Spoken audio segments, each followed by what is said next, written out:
You're listening to Honestly Mental, the podcast, and I'm your host, Erika Diaz. I'm a wife, a mama, a woman in leadership, but y'all, I'm a perfectly imperfect human. I have depression, PTSD, and generalized anxiety disorder, and I am figuring it out every single day. It's really been quite the journey, so this podcast aims to provide a raw and authentic approach to several issues surrounding mental health. Through the lens of our guests and I, we will provide insight into how we navigated our own challenges through honest and vulnerable conversation. We are building a community of individuals committed to changing the world, one conversation, one person at a time. We are raising awareness by destigmatizing mental health through continuing the conversation. We are providing hope and ultimately have a goal of saving the lives of those who may be feeling dark and alone.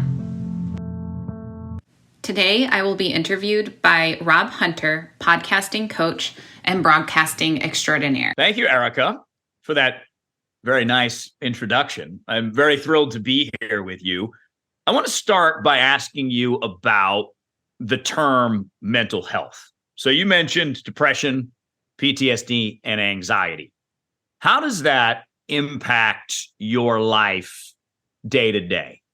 Yeah. So, I think I mentioned I'm a work in progress, and I'm still figuring out the tools that work for me and how to manage my diagnoses, really. That could mean that I am going to yoga a couple of times a week. That could mean that maybe I'm doing a breathing exercise and just taking a minute to pause. I go to therapy weekly. So I'm continuously working on my anxiety and PTSD, mostly because of different responses to scenarios from, my past. I know we'll get into some of that later, but, it's truly an ongoing effort to keep certain things at bay or in check, if you will. In check is a great way to phrase that. So do you notice when they show up? So for example, if you have three that you mentioned, depression, yeah. When does depression show up for you most? And then what is your immediate tool to help balance, manage your own mental health? Yeah. So typically I start to notice that I am sleeping a lot and I start self-isolating. Another indicator would be along the lines of having my anxiety. Oftentimes my panic attacks or anxiety will start creeping up before I actually realize that I'm in a major depressive state. But that looks like, even not taking care of my basic needs, like getting out of bed, showering, brushing my teeth. These are all very real things that happen to me. I tend to lose my appetite. So, the good news, if there is any, is that I have, very specific signs that something is starting to bubble up, because I'm going to live with these my entire life. That's just, they're not going away. And that's the reality of the situation. So, when I start feeling, that I'm isolating and I'm not as happy, or, instead of being with my kids, I'd rather be in the bedroom playing a game on my phone in my own little bubble, protected, then I know I've got some work that I need to do. Which is interesting that you bring up the kids, because as a mama, as you say, these challenges become even more challenging when you're trying to balance being a mom, being a wife, and being a woman in leadership. All three of those things are full-time jobs in and of themselves. They are. So how do you juggle all of that, with the mental health challenges that you have, right? You have, all right, I got to spend time with my kids, I got to spend time with my husband, and I got to spend time at work so, we can make this whole thing work. How does that impact you? Because to me, it sounds like a lot. Yeah, it is a lot. And at times I've created scenarios where it's been unmanageable. Um, I being a mom for me is tough. Just, in general, I think being a mom for moms is a difficult job. And I would say the same for dads too, right? But in my case, when I first had my firstborn in 2012, I really expected that I was going to very naturally be maternal because I was always that way before, babysitting for individuals and things like that. And I wasn't. And I still struggle with that at times. I think there are specific incidences from my past why I'm that way. But that means that I'm constantly, checking myself on how am I showing up today? And is this how I want to show up as a wife, as a mother, or a woman in leadership? I would say, my poor husband, he has just been a godsend in that, he's very supportive and he recognizes the issues that I have. We have some similar diagnoses and he's had challenges too. So he's a huge support for me. I'm going to say he makes it easy. He makes it easy to be a wife. And I'm not always the, the easiest one, in our household. And then as far as work, that's my default. It's been my default for many years. So that's the piece that is typically easier. If I can throw myself into something with a focused purpose and ignore everything that's going on inside my mind, inside my body, then, I'm able to push through. But Yeah, that's not always the best option. well, because it can distract focus from Yeah. the other work that you need to do, right? So Yeah. that's interesting. You mentioned how I feel, Erika. How do you feel? Like, what happens to your body when you are in one of those states, depressed, anxious, or the PTSD shows up? Man, I feel like crap. I constantly feel like I am just not worthy and that I'm not enough.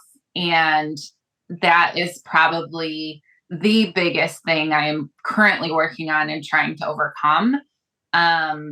Also tied into that is self-compassion. So, right behind me, I have some motivational words, if you will. It says, you are kind, you are smart, you are worthy, and you are loved. And I have reminders like that kind of all over the place because I need to see them and hear them and repeat them to myself. Transparently, I don't know that I believe it yet, but I'm working on it and getting there. So when I'm, in these states, it's rough, to not feel like you have a place to belong or that people care about you or that you're just a terrible mother. There's several lies that, I call it, I had a mentor and she recognized and called her voices in her head her shitty committee. And I've, completely taken that on, right? Like it's true. All of these voices and then naming it has been helpful because then I can invite in the thoughts and work through whatever that's going to be. But usually they're pretty terrible. It's like a 0 to 60 thing. It Oh, typically, in my experience, right? It's going back. It went from, okay, we're at the start line, and all of a sudden, in 1 second, we're way down. We're going fast. It spirals out of control. And that, I think, is that trick is how do you, number one, become aware of when you're in the downward spiral. And then number two, you start to work through the processes that you create, the tools that you have that work for you to slow down the descent. So have you made progress with that since you started to understand what you are going through in your mind and in your body? Yeah, and it's funny because you mentioned when I started to understand. I'll just quickly note that I think there were several times in my past that I thought I understood my diagnoses because it's not the first, recent recently is not the first time that I've heard it, right? And I thought I had it figured out and I didn't. Not even close. So when I start getting to a really negative spot, what that looks like is usually letting my husband know, you know what, I'm really struggling. And I do honor those feelings and I can break away and he allows me to, have my time in my room. The key there is not getting stuck there. So it's the reframe in those scenarios like, okay, it's fine. It's there. I'm going to welcome you in anxiety. I'm going to welcome whatever feeling in. Let's work through what that is coming from. And then I'll probably be talking about it later that week in therapy, so that I could get a better understanding of what happened. But usually the first step for me when I'm feeling just really not great is letting my husband know, hey, I'm struggling today. Mm-hmm. And then you take your steps to start your process to go through that. So is it the physical feeling, Erika, that really impacts you the most, or is it the mental gymnastics that you do in your head, or is it maybe both? I would say mostly the mental gymnastics. It's really kind of a vicious cycle, right? I can say really mean and nasty things about myself, and I've really got to believe that those are not true. What I'm being told is not true.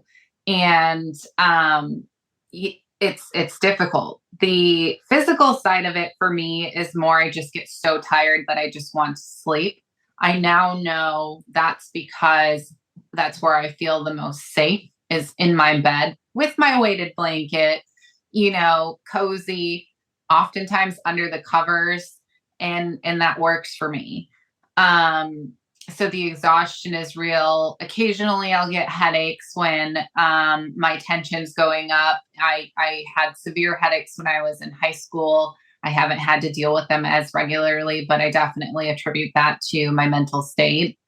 Now, if I am going through a panic attack, that manifests itself in, everybody is different when they have panic attacks, but mine, my fingertips go numb. I get shaky, my mouth gets numb, and I have a difficult time breathing. So not quite hyperventilation, but very, very close to it. And those times are tough. Why are you willing to be so honest about all of this? Not many people are, especially to the degree in which you just described. But I think it's important to describe it that way because it shows up different for everybody. But there's a commonality, right? That our minds and our bodies are almost working against us. So again, I go back to that question as to why, Erika, you have decided to host this podcast, Honestly Mental, to be honest about your experiences with depression, PTSD, and anxiety. I recently went through, well, gosh, I guess it's been almost a year now, a complete mental health crisis or a mental health breakdown. And as part of that, I realized specifically in the workplace, I didn't want to ask for help. I didn't want the proverbial, oh, she's got mental health issues, to get out there. And then I stopped myself and I had a mentor too talk to me about how I can navigate that. But how crappy of a situation that I needed help at that time. And I didn't know how to ask for it. And I didn't want to because I didn't want to have this label externally, certainly not in my professional, career, that I can't handle my life, And so for that reason, I want to make sure that we're continuing the conversation. We have got to destigmatize issues surrounding mental health because it impacts so many people throughout, the globe. And because of the volume associated with, people who have these illnesses, it's astounding to me that we aren't talking about it more. It's very much a closed door conversation, back channel discussions on what's happening. And I think that if we create this community where we talk raw and authentically, openly, and in a vulnerable manner, then people are going to start to realize, one, they are not alone. I want to be able to give people tips that I didn't have, that I'm learning every day, like asking for help. Well, let's talk about that. How does that look in the professional workplace? And so I think my goal here is to access people who have similar issues and ultimately save lives. Which is the noblest of all causes. Yeah. To put yourself out there in hopes that it lands with someone so they say, you know what, I am going to get help. So why did that change for you to go from, I didn't want to ask for help, to getting help, to now talking about why you got help and what that help has meant to you? Because that's a journey in and of itself, to go from the normal, I'm just going to keep it to myself, to, you know what, hell with it. I'm going to make a podcast all about it, and I'm going to be as honest as I can be. So here's the thing. And in February, March of last year, at the height of my mental health crisis, I didn't want to be alive. I wanted to die. And I didn't want to be here. And it didn't matter how picture perfect my family looked on the outside. And in reality, that created its own kind of stark contrast of how my mind was warped, because I couldn't see how lucky I was to have the family that I do have, and all of the things that I have been afforded in my life. But I wanted to be here and I wanted to stay alive. I just didn't know how. It was all way too overwhelming. It was all consuming.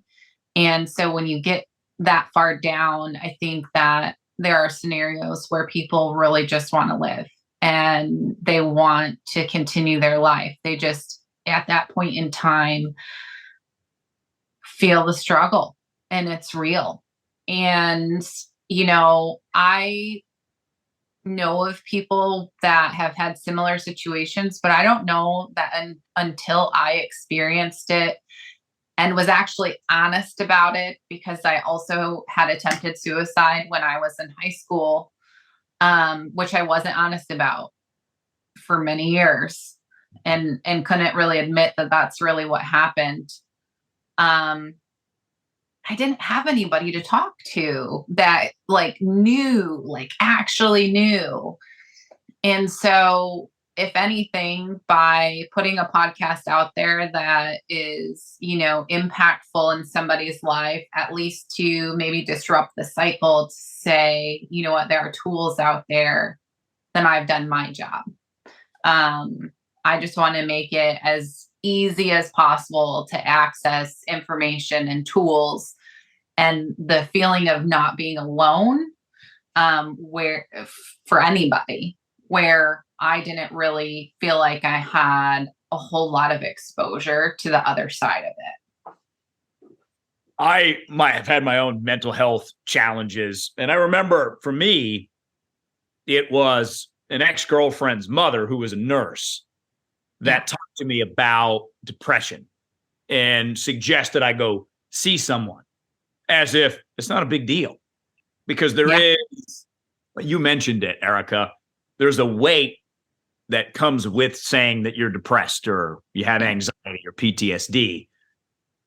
And you don't know where to turn because no one talks about it. So let's rewind the clock. You mentioned your high school suicide attempt. When did you realize that you had to take steps to find someone to help you, or people to help you?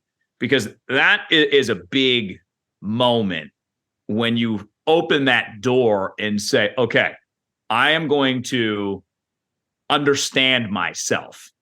So between, I don't know if it was around that time in high school, or if it was a year ago that you mentioned, or somewhere in between.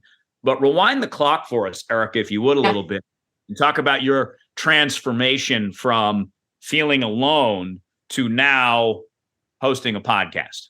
Yeah. Boy, it's been an interesting journey. Um, the first time,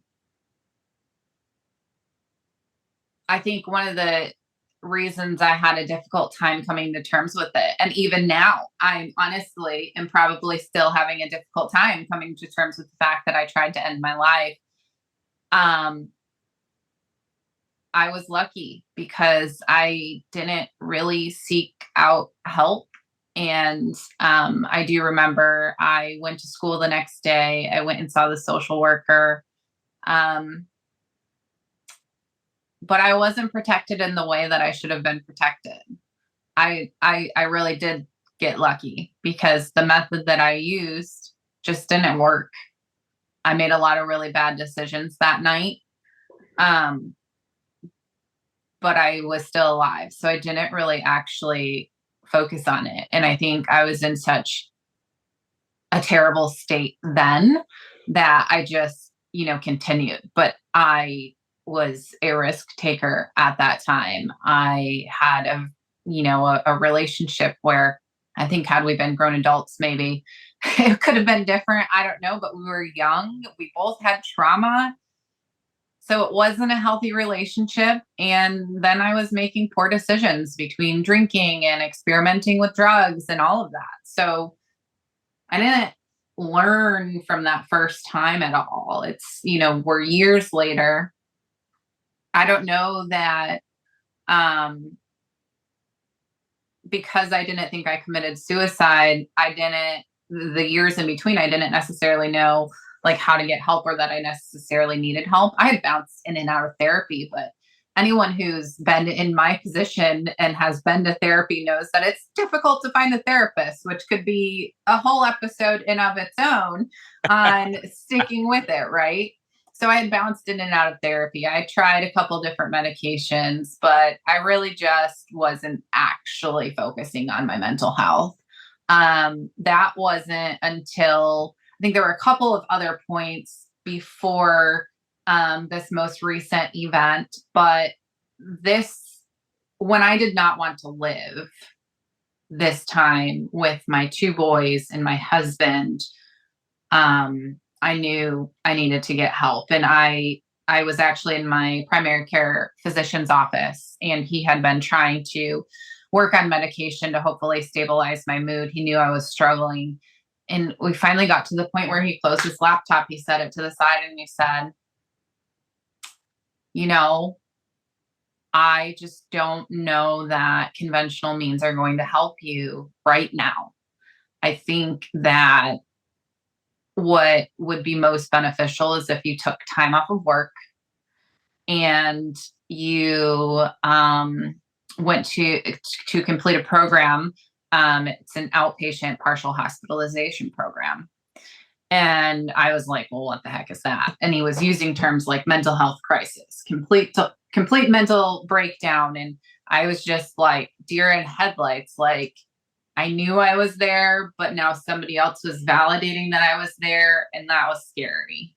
But I took a day, I called a friend, I talked to a mentor, and I was like, I really need to ask for time off of work.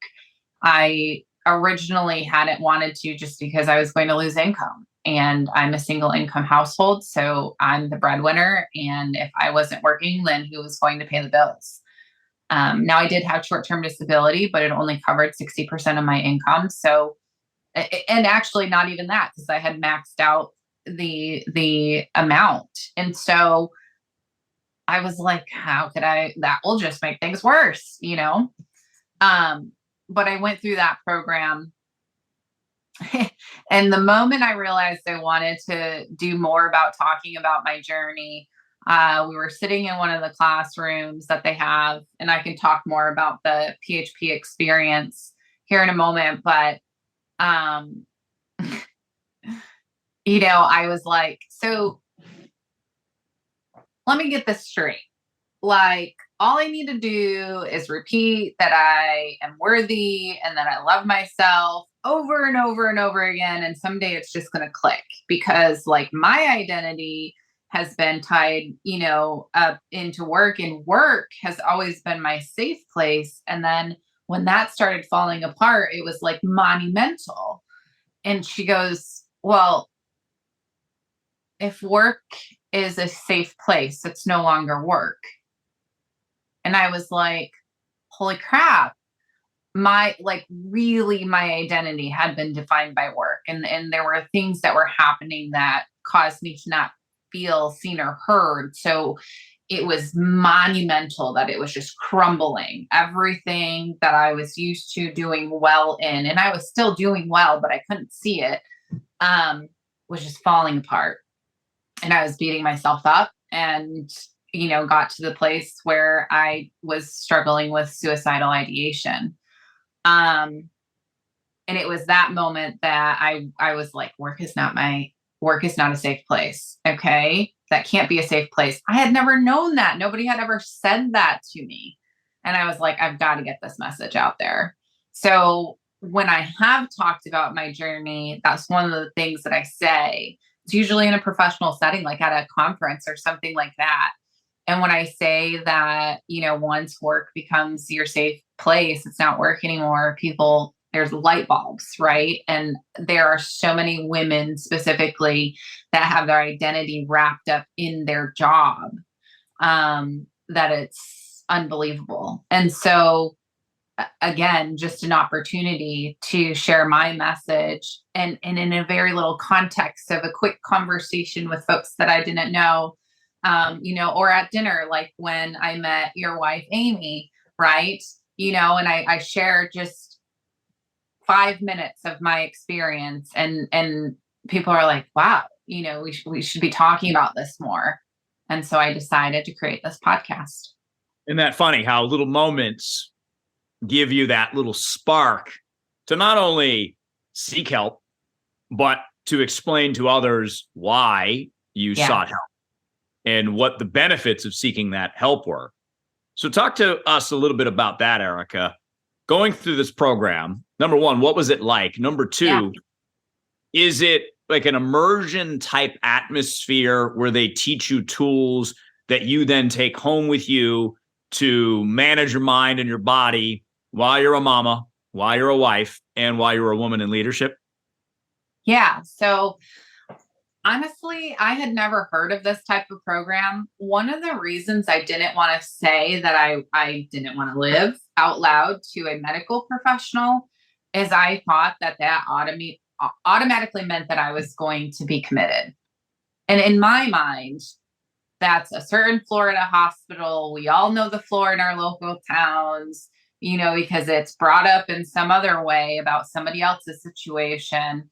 And I for some reason still picture padded rooms. I know in reality, like that is not what happens, but like in my mind, committed meant I was going to be isolated in this room, and it just, the movies and different things really didn't do justice to what actually happens. And so isn't that kind of funny how those things do end up having inadvertent influences on our belief systems? Again, I knew it was illogical. But so when he mentioned this, I was like, what the heck is that? Like he used the acronym that I've used, PHP, Partial Hospitalization Program. And he explained it to me, and it was basically, it's still crisis management. But one of the prerequisites is that you have to be in the space that I was in, but also safe enough to be able to go home every day and not have supervision around the clock. So had I attempted to commit suicide, I would have been in an inpatient program. But because I hadn't attempted, and I was likely communicating the right things, I, had to go through an intake call, then like a quick intake in the office. And then the duration is dependent on the individual. And so it was very much like they had both group sessions, you had individual sessions, you have this entire care team. and it was from 8 to 3 in the afternoon. So it was all day. And I went about seven complete weekdays. So Monday through Friday, and then Monday, Tuesday, I was discharged. And you have agency over your discharge, which is cool. So within that program, most of it's group, and then you get to break out, and they have topics in these breakout rooms that are different scenarios. So you can also choose your journey. So again, that agency, which is so critical in a scenario where you're dealing with crisis management, right? So you're capable of making choices, and just those little things are beneficial. And so I did that, and I think the thing that was most surprising is the very first session that you sit in, you have like a homeroom, and you have to go around the room and tell the clinician, basically, there was a sheet of questions to check in every day. Have you had suicidal thoughts? Have you used drugs? Are you hearing or seeing things? All of these things that you're like, dang, that should be maybe a private conversation, but it wasn't. And they don't call on you first. They go around the room, and then you realize, wow, you aren't alone, and people are struggling with these things, and maybe they are using drugs as a means to cope with it, or different things, but it starts with that honesty so that your care team knows how to help you. And then there's this constant assessment of your mental health too, because you are going home every day. I met with a psychiatrist. I met with him regularly to get medication management. I, as I mentioned, had our clinicians that taught the classes, who were therapists and counselors.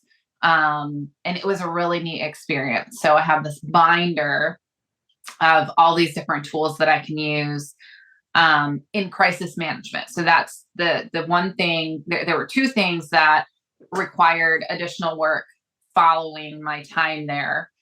The first one being, I thought it was going to be like a year worth of therapy crammed into 1 week, right? Because you go to therapy, an hour once a week, and that's like 52 weeks in a year. And so here we're going, okay, this is going to be intense. But the reality was it's not trauma informed, and you can't really dive into anything super deep. So I wasn't expecting that. But it made sense for the circumstances that, we were all in. And so I had to continue my care following that. And I lost track of my second point I was going to make on that. The two things that I had learned, the crisis management component was really more around how to quickly get your mind out of the thoughts of suicide, really is what it comes down to. So because it's crisis management, there are definitely tools that are in there. There are certainly things that I learned that are lifelong lessons. There are plenty of resources in this binder that I have that I can refer to if needed. But I think the long pole in the tent is the ongoing work within therapy for me.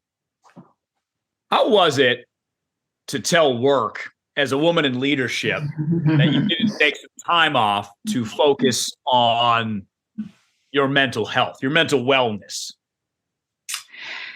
Yeah. So one of my coworkers was an amazing support. I talked to her before I talked, really to leadership and to my leadership. And she's like, you need to take the time. So she was aware of what was going on, because I had a panic attack with her on the phone. Poor thing. But she managed through it very well. So that was good. But I kind of, obviously it was unexpected and all of that. And so she knew a bit more about my mental health than I would say the broader audience or coworkers did. And she's like, just don't even worry about it. It's a job, But really thankfully, I had good relationships with our legal teams, to be honest, right? Legal and HR. And then my manager was so great. Also someone I'd consider a mentor. And he said, Erika, if you broke your leg, you'd go to the doctor, no questions asked. And that's what everybody says. And so there's no reason that you shouldn't be, your mind is sick right now. There's no reason you shouldn't be taking care of it. So all of the hypothesizing and the spiraling that I did around what those conversations were going to look like at work didn't happen. I really had a supportive, organization that I worked for who understood where I was at and why I needed to take the time off.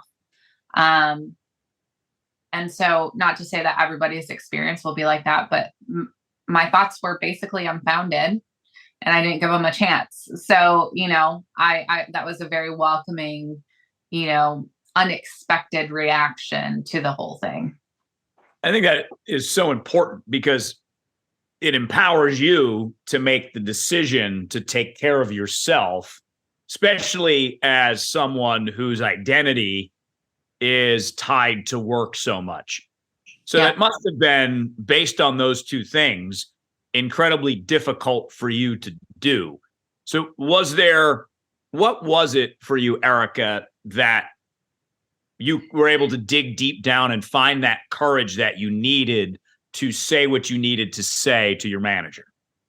And the reason I ask this, because anyone struggling with mental illness, the talking about it, admitting it, saying it out loud is one of the toughest things that you can do because of how other people see it or how we believe other people will view us when we say, I have depression, I have anxiety, I have PTSD. Once I recognized that I wanted to live, some of these things really just kind of fell into place. I really did want to live. And you are right, though, talking about suicide, talking about mental health is difficult because you don't know what the reaction is going to be. But, as I mentioned, as soon as I had the will to live, I completed that program, I had to take time off of work to complete the program. But, after visiting with my doctor, it was a very quick, okay, this is what I need to do. Because truly I did want to be alive and I wanted to continue being a wife and a mama and be around my boys and my husband. And so, those steps that followed, they weren't easy, but they came naturally, I guess. It was easier once I had the will to live. That was really the big thing. Yeah, especially with your history going back to high school and up to a year ago, there's a few years in between there. So how did you finally go, oh my goodness, I really want to live? Because when you're driven by suicidal ideation or suicidal thoughts, it can consume you and pull you in a certain direction, a dark, negative direction. So where was that light for you where you were like, oh my goodness, now I have like a purpose that is going to give me this courage to face this monster?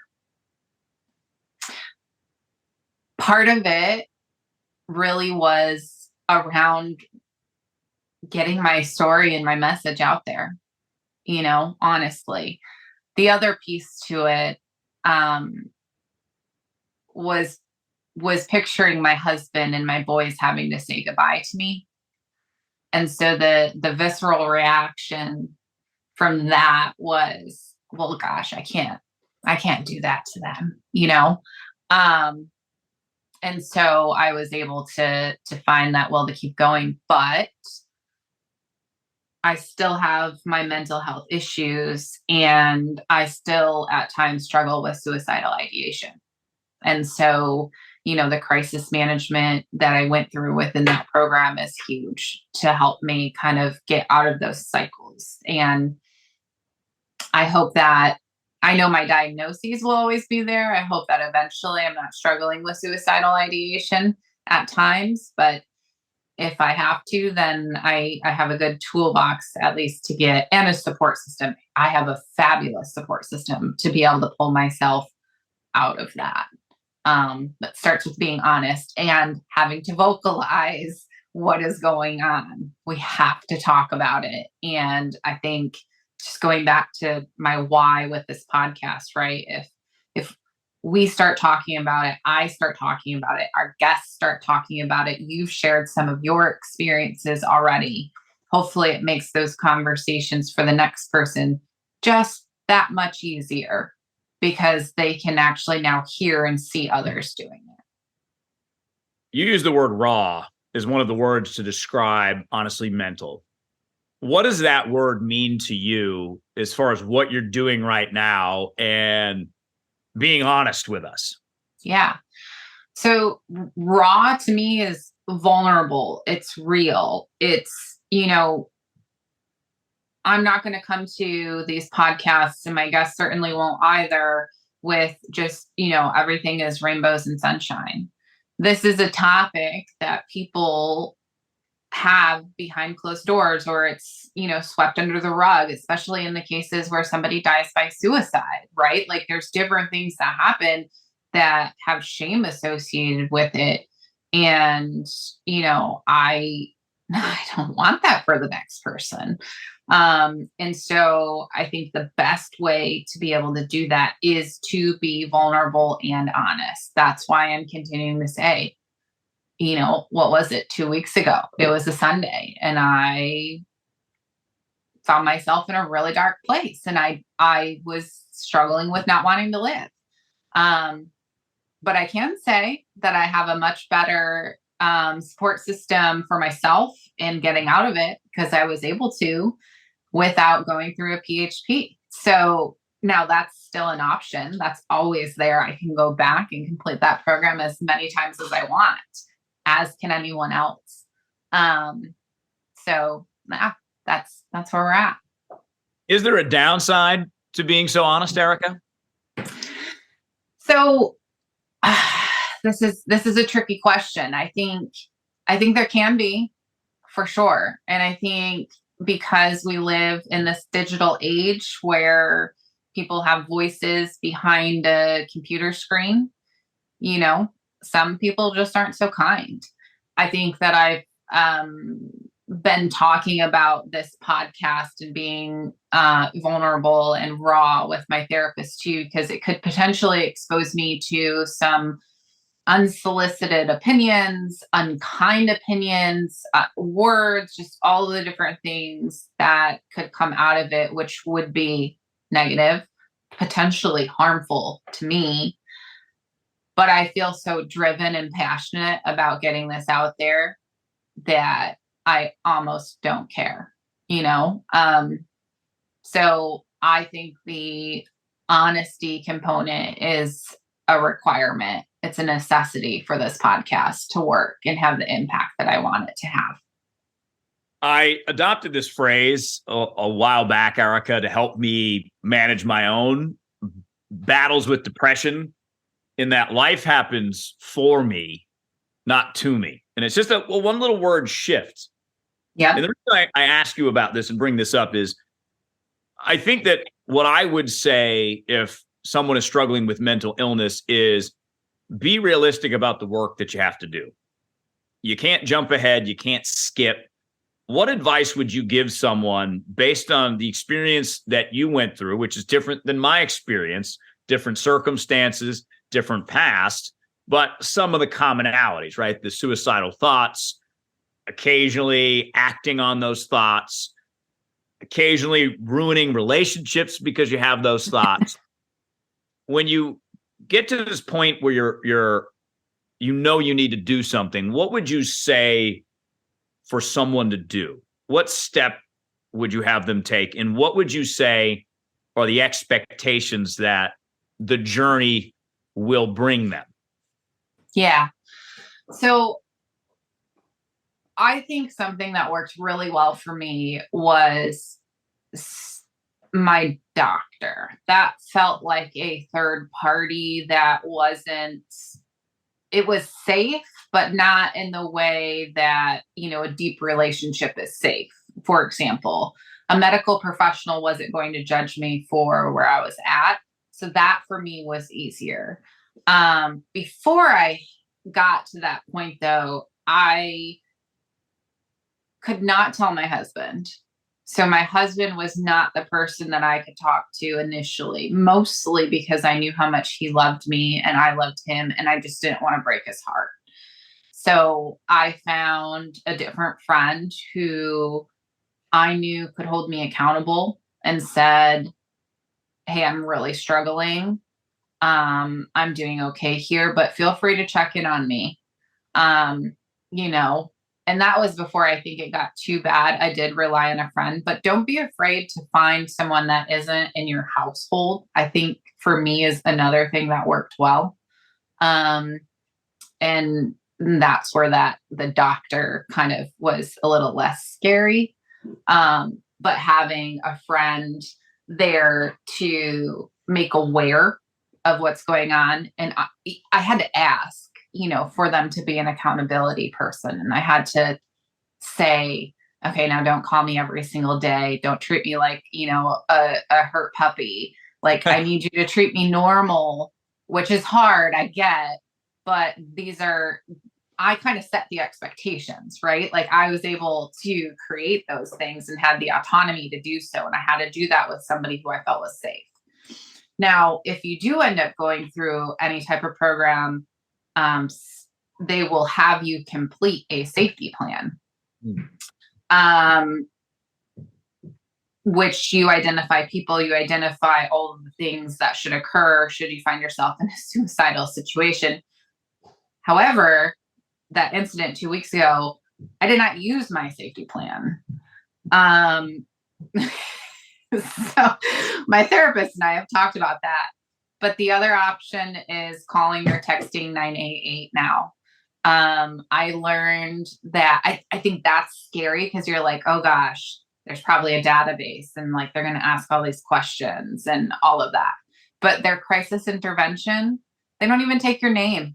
They are another human on the other end of the phone or text message to talk to. That's it.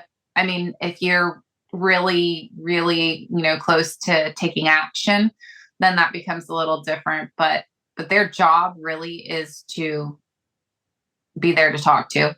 And you don't have to provide your name. So that anonymity, being anonymous, I think is helpful.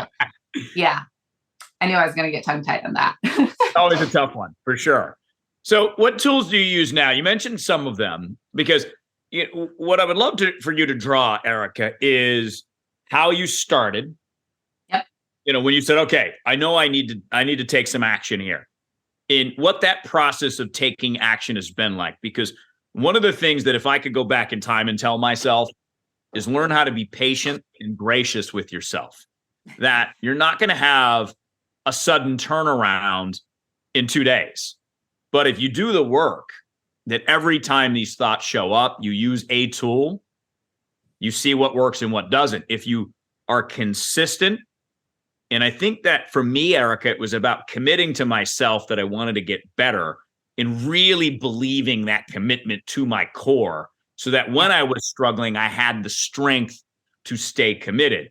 And then it wasn't a week or two or whatever, but after a month of doing work, 2 months, had this breakthrough.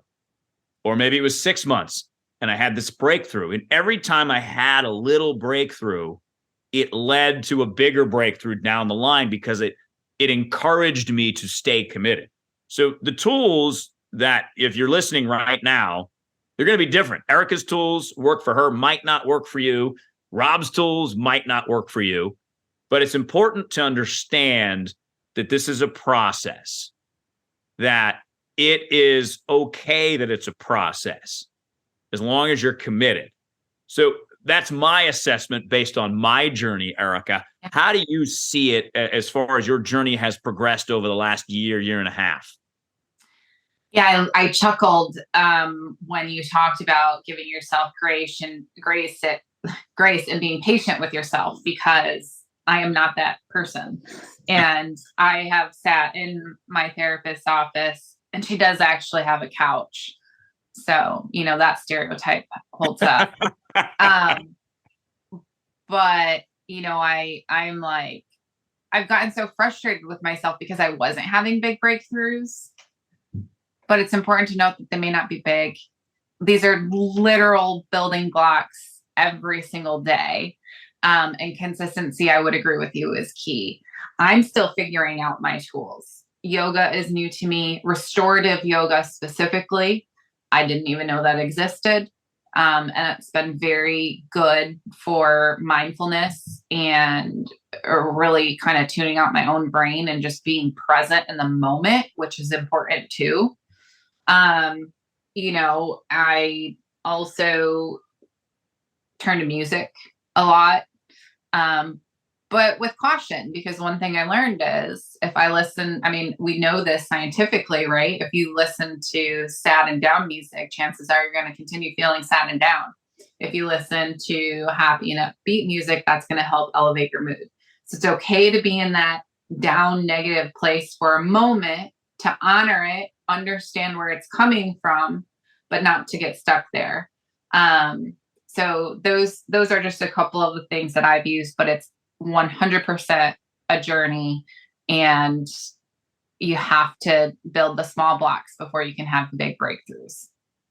How willing, Erika, are you to try new tools like yoga that you mentioned as a newer one? How did you discover that, and what compelled you to try that and to continue to try it? I think right now I because my identity was so tied up in work, I don't even know who I am. That's wild to say, Rob. Like, I know I'm a wife and I know I'm a mom, but I don't even know that I necessarily know who I am in those personas. So when I'm in therapy or anytime being asked, what do you like to do? I don't know. I work a lot. I don't make time for making friends. So it's like work and my small circle of people who can be patient with me when I'm working too much, So right now I'm open to anything. Like, I am trying all the things. Yoga, I was hesitant to do until I had a friend who was just really placed in my life, oddly, in a leadership community that we're a part of, and she happens to be a yoga instructor, and she was able to talk about restorative yoga, and I was like, okay, that sounds amazing, actually. And it has been. And I think your tools will change, depending on the season of your life. Last year, I had a garden during the spring, which is what we think may have exacerbated kind of my seasonal depression as winter settled in, because I didn't have that anymore. I wasn't getting outside and getting fresh air. I live in Michigan. So, Midwest winters are, going to be in full force here soon. But this year when I tried, I know. This year when I tried the garden, it didn't do the same thing for me. And so I think it's important to also note that your tools will change and they'll evolve, and it's okay. It's that consistency of trying something new. If it doesn't work, that's okay. I saw that as a failure. So I was hesitant at first because I'm like, I already feel like I'm failing at all the things. Why would I want to try and do something else, like read a book and then not be able to finish it? So then it's just another failure. But you try things, you learn from them, and you learn a little bit about yourself in the process, maybe a lot about yourself in the process. And that's the goal, right? I think that there is such a personal freedom in understanding yourself and how you work, what makes you mad, what makes you sad, what makes you happy when those negative thoughts show up, because we all have, right? Our mind's always playing tricks on us, and it's going to manifest different for Erika, Rob versus you as you're listening right now. But what you just touched on something pretty important as well. The word failure. It's a heavy word. It's got a big meaning to it, especially if you attach your identity to it and it ties into, because you and I have very similar beliefs that I'm not good enough. Yeah. So when you have that belief that you're not worthy of love, that you're not good enough, everything that you fail at reinforces that. It sounds to me that you've made some big shifts there in the weight of that word failure. Also, another important aspect of mental illness is the power we give to the words. So how did you wiggle that loose, that word failure, from being as heavy as it was? Therapy. I know that kind of is a broken record, but it's so true though. I remember actually one of the things that I tried was Mother's Day is a tough holiday for me. And um so she wanted me to reclaim it. And my therapist was like, how can you reclaim it? And I was like, I don't know, go to a hotel and not have to worry about kids and eat fancy food and drink, a bottle of wine or whatever. Like, and I was like joking. And she's like, well, you should do that. And so as I was preparing for that, she talked about failure in the sense that don't just, if it doesn't work out and it's awkward, don't treat it as a failure. Like, I want you to go to this hotel, and I don't even want you to necessarily be thinking about all this mental health stuff. Just go and be. So she was able to kind of proactively hit the failure component, both on that scenario as well as an experience I had by going to a break room, which was pretty fun. So, like a smash, like go smash yes, a TV. 100%. Yes, it was amazing. But I want to ask you about that in a second. But let's back up and talk about, there's a concept called the beginner's mind, that you try something new, but you approach it as if there are no rules. There are no systems, that you're going to kind of work with this on your own. A mental health journey, if I can look back at my own, is very much like that. So I had all these beliefs and all these systems to reinforce those beliefs. And eventually I heard this one phrase: your thoughts are not your own. And I noodled on that thought, Erika, for a long time. And then I eventually realized that the things that I defined in the past a certain way, I didn't have to define that way anymore, that I could start from the beginning and essentially start over and rewrite the story. So that's been one of the most effective tools that I've used, and has led to some profound results where I actually like myself now. And I'm like, okay, look at I think that that's that important part, is finding a way. You use therapy to be able to find a way to recreate, rewrite, erase your old stories so that you can build ones that actually benefit you, so long as you believe them. So the question ultimately is, how do you find a good, trustworthy therapist? I've had 5 in my life. I would say 2 of them were really good. 3 other ones were okay. How do you find a good therapist? I feel like finding a therapist is one of the most daunting tasks ever, because you're already feeling like crap. And who wants to, look up Google reviews and all of this stuff, right? Just to find a therapist. But I did that. That's what I did. I went to my insurance. I found, providers in network, and then you give them a shot. Really, at the end of the day, it doesn't matter how many positive Google reviews one therapist has to another. It may not be a good match for you. So I would say give it a few sessions, though. The first session is always, I think that's part of why finding a new therapist is daunting too, because that very first session is just a dumping ground, right? Like, well, tell me all the things. And so you do, and you're not doing any work yet. And so if you go in with especially with that first visit, like you're going to walk out with all this amazing advice, that's just not going to happen. Right? Like, I'm not going to solve all your issues in one session. Yeah. No. And so give it a few sessions. I have a guest who's going to be joining later on, and she is a therapist. So I think she can also provide some insight on what that looks like. But it's definitely try again, right? Try again. That is a Robert Frost poem, if I'm not mistaken. Love it. And so anyway, you got to stick with it though, and trust that there will be somebody. And I think you just know, right? Just like when you meet a new person and you can kind of gather whether or not you guys are going to mesh well and things like that. You'll know once you have that therapist, because you guys will get into your own groove of working with one another. And I think that one way to look at success with a therapist is that vibe that you have, but the person or people, if you need to go to more than one, my second go around with depression, I went to 3 therapists to try, and I went to them real quickly because I was trying to find the right one I would have a vibe with that would give me tools, techniques that would help me shift my thinking, that when I left, I'm like, okay, I have practical things now that I can do when I'm not feeling great. What is your experience, and how would you relate to someone what to look for when discovering a therapist that's going to be good for you? So this is going to be different for some people, but I learned how to manipulate therapists a little bit.